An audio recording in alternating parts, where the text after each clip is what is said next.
देखिए ये तो बजट जो मोदी सरकार ने पेश की है, ये तो दो चार राज्यों के इलेक्शन चुनाव को देखकर ही उन्होंने पेश किया है। तो ये तो इलेक्शन स्पीच है और वो इलेक्शन स्पीच 15 दिन पहले से ही शुरू किए है और उनकी जो जो बातें बाहर उन्होंने कही है वैसे जुमले इस बजट में डालकर वो उन्होंने पुनरुच्चार किया उसका।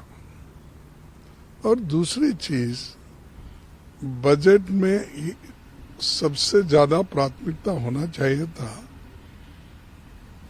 जो आज इन्फ्लेशन बढ़ रहा है, महंगाई बढ़ रही है, उसको कंट्रोल कैसा किया जाए वो उसमें नहीं है। और जो आज अनएम्प्लॉयड यूथ है उनके नौकरी के लिए एम्प्लॉयमेंट देने की बात उन्होंने नहीं कही।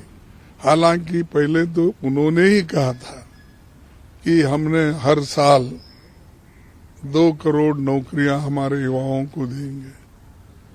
तो उनके 18 करोड़ नौकरियां कहाँ हैं? उसके लिए कौन सा बजट है? तीसरा, जो सरकारी वैकेंसीज है वो भरने के लिए भी उन्होंने इसमें कुछ नहीं कहा।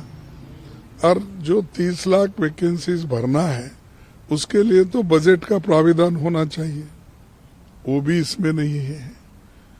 उसके अलावा गरीबों के लिए जो हमेशा पहले से आता था, उनको जरा नरेगा के लिए जरा वो बहुत ही पॉपुलर स्कीम रहने की वजह से रूरल के हमारे किसान मजदूर को उसका लाभ होता है।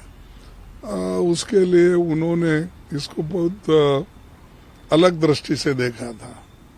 लेकिन आज के बजट में पहले जो 90,000 करोड़ था, 90,000 करोड़, उसको घटाकर उन्होंने 60,000 करोड़ कर दिया है। तो गरीबों के लिए भी कुछ नहीं है, अनएम्प्लॉयड के लिए कुछ नहीं है, महंगाई कंट्रोल करने के लिए भी कुछ नहीं है।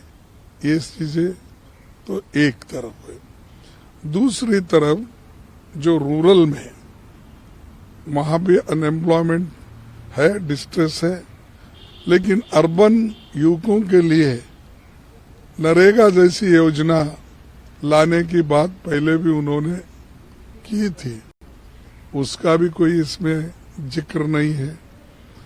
और किसानों का जो उनका जो इनकम बढ़ाने का था वो उसका भी कोई इसमें जिक्र नहीं है। एमएसपी का जिक्र इसमें नहीं है। फिर कौन से गरीब के लिए ये बजट बना है? मैं समझूंगा जो अमीर लोग हैं उनके लिए। और इनकम टैक्स हमने 5 से 7 लाख कर दिया। भाई इन्फ्लेशन इतना बढ़ गया है, कोई 2 लाख कोई बड़ी राहत नहीं है। आज जो जिसकी सैलरी 60-65 हजार रुपये है उनको ही थोड़ा कुछ राहत मिलता है, लेकिन दूसरे किसी को नहीं है। वो भी अपने हिसाब से उन्होंने किया कि मिडिल क्लास को कैसा अट्रैक्ट करे। उनके पार्टी में चर्चा हो गई कैसा अट्रैक्ट करे और वो दूसरे ट्राइबल वोट्स लाने के लिए क्या कोशिश करे, शेड्यूल कास्ट के वोट्स को क्या कोशिश करे। जो ये इलेक्शन स्ट्रेटेजी करके उसके तहत जो उनको फायदेमंद होगा उसी के तरफ ध्यान दिए हैं। लेकिन कहे तो ये है, लेकिन शेड्यूल कास्ट के बच्चों को, शेड्यूल ट्राइब्स के बच्चों को पहले स्कॉलरशिप मिलता था, उसका भी जिक्र नहीं है। माइनॉरिटीज के लोगों को स्कॉलरशिप मिलता था, वो भी बंद हो गया, वो भी इसमें भी जिक्र नहीं है। और बहुत सी चीजें उन्होंने ऐसी कही है कि हमने इतने कॉलेज भी बना रहे, वो बनाए, फलाना मेडिकल कॉलेज। भाई मेडिकल कॉलेज प्राइवेट दे रहे हैं, गवर्नमेंट दे रहे थोड़ी। स्कूल भी प्राइवेट बना रहे हैं आप। कौन गरीब का आदमी बड़े बड़े जो कमर्शियल स्कूल्स और कॉलेजेस खोले गए उसमें एडमिशन उनको मिलता है? वो तो सरकारी स्कूल की तरफ देखेगा, देहात में रहने वाला, म्युनिसिपैलिटी एरिया में रहने वाला, लोअर मिडिल क्लास का आदमी, इवन मिडिल क्लास का भी, क्योंकि फीस इतनी है कि एक महीने को कई जगह 1-1 लाख रुपए लेते हैं, 50,000 लेते हैं। तो ये जो आपने मिडिल क्लास के लिए इनकम टैक्स का राहत हम दिलाए कहते हैं, उसका बच्चा भी प्राइवेट स्कूल में पढ़ नहीं सकता। तो ये सारी चीजें, ये सारी मुद्दे हैं और इसको नजरअंदाज किया गया है। और इनइक्वालिटी की बात, इनकम इनइक्वालिटी इतनी बढ़ रही, रोज पर रोज गरीब गरीब होते जा रहा, अमीर अमीर होते जा रहा। और हिडनबर्ग का रिपोर्ट अगर आप देखते हैं, वो चौंकाने वाले हैं कि हम नहीं कह रहे, हम कहे तो वो बोलते थे हमेशा ही कांग्रेस वाले कुछ ना कुछ देश को बदनाम करने के लिए, यहाँ इन्वेस्टमेंट नहीं आना उसको रोकने के लिए बात। हमने नहीं, ये तो प्राइवेट वाले हैं, डालो डिफेमेशन केस, कहो। उन्होंने तो जोर, उन्होंने कहा कि हाँ हमने कहा है, हम सबूत दिलाएंगे इसका, हम फाइट करेंगे, आप करो कुछ भी, उन्होंने कहा। तो इसका मतलब ये है कि गरीबों का पैसा कहाँ है? LIC में है, अपने बच्चों की पॉलिसी करता है, एजुकेशन पॉलिसी कराता है, खुद की पॉलिसी करता है, घर के लोगों की पॉलिसी करता है। उस जितने भी पॉलिसी होल्डर है उनके पैसे हैं, और वो पैसे उन्होंने, एक व्यक्ति जो उनका बहुत चाहता है, अडानी, उसके कंपनी में बहुत अटके हैं। कम से कम 87,000 करोड़ गवर्नमेंट का पैसा उनके इन्वेस्टमेंट में गया है। क्या दूसरों को उतना ही दे रहे हैं आप? मुद्रा योजना में क्या हुआ, तो उतना ही दिए है। देखिए, ऐसे आप कितने दिन झूठ बोलेंगे? और तुम्हारी बजट जो है ये अमीर है उनके लिए ही है, और जो इस गरीब को आप ना किसान को देखे, ना गरीब मजदूर को देखे, ना SC ST के बच्चों को स्कॉलरशिप देने का देखे, ना एजुकेशन का। आप तो एजुकेशन और हेल्थ को तो फंड बढ़ाना चाहिए था, पहले तो घटाते आए, अब थोड़ा बढ़ाए। यानी मार्केट में जब लोग जाते हैं तो किसी चीज बार्गेनिंग होती है, ये सामान कितने का है, तो वो पहले कहता है कि ये इसका 1,000 रुपए है, नहीं, फिर नहीं होता तो बार्गेन करने वाला पूछता है ये 600 में दो, नहीं होता फिर ना 900। ऐसा ही इनका बार्गेनिंग है कि पहले तो खूब घटाए एजुकेशन में और हेल्थ में, आज थोड़ा सा बढ़ोतरी की है।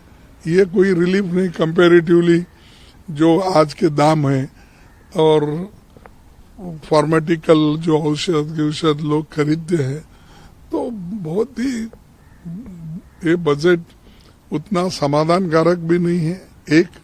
और ये गरीबों को मैं कहूंगा कि पूरा निगलेक्ट किया गया है, और मैं उसका कारण आपको बताया हूं कि इनके 8 साल कंप्लीट हो गए, अब 9 साल भी कंप्लीट कर रहे हैं।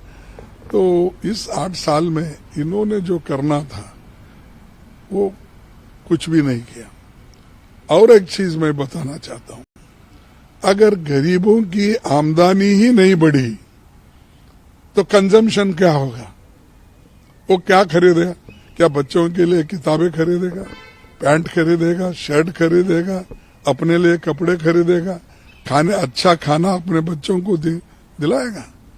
जब उसको नौकरी ही नहीं है, कमाने का यही नहीं है, साधन नहीं है, तो आपका इवन प्रोडक्शन भी यहाँ करे कौन? लेने वाला कौन है? खरीदने के लिए तो पैसे होना चाहिए ना, पैसे होना है तो उसको काम देना पड़ेगा हाथ को। तो ये चीजें जो है हम सब कुछ देखे हैं और सुनते, पूरा बजट ये इसका हम कर दिए हैं। और ये ऐसा हो गया है कि बजट नाम बड़ा, क्योंकि भाषण तो बड़ा करते, दर्शन खोटा बोले जैसा है कि उसमें गरीब तबके के किसानों के लिए और बाकी के जो भी SC ST है OBC, इनको तो सिर्फ शब्दों में उनको अपने अलंकारिक भाषा में उनकी तारीफ ही करते करते उन्होंने चंद स्टेटमेंट्स बजट में डाला है। इसीलिए इसमें कुछ नहीं है, इससे कोई फायदा गरीबों के लिए नहीं है। और उनकी 75% गरीब है इस देश में। सवाल नहीं किसी को नंबर देने, नंबर आप गिन लो ना, बेरोजगारी के लिए गिन लो, इन्फ्लेशन के लिए गिन लो, शिक्षण के लिए गिन लो, हेल्थ इसमें गिन लो, नरेगा में गिन लो। अब हम जितने भी पॉइंट्स आपको बोले, और एक ही आदमी को LIC लूट करने की वहां से निकालने के लिए इजाजत मिली, SBI से पैसे निकालने की इजाजत मिली, छोटे मोटे कंपनियों बैंकों से लोन लेने का उनको सहूलत मिला। किसी गरीब को या किसी भी मिडिल क्लास के आदमी को ये सब सहूलतें मिलते हैं। ये सब देखकर आप रिपोर्ट तय करो हमारा क्या व्यू है।